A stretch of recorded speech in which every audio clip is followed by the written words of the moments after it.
Shoutout na pala kay Jonathan. Sige naman sasabihin pa Jonathan. Ba't peace? Guys, nanonood pala si Abok naman. Favorite niya.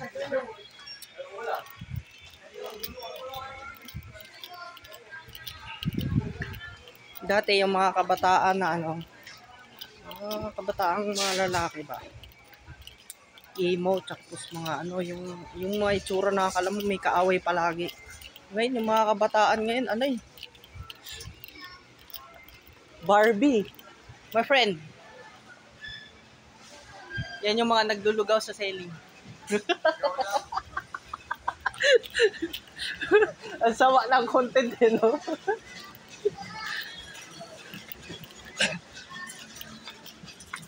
Dito ko sana. So, yun lang ang masasabi ko for today's video.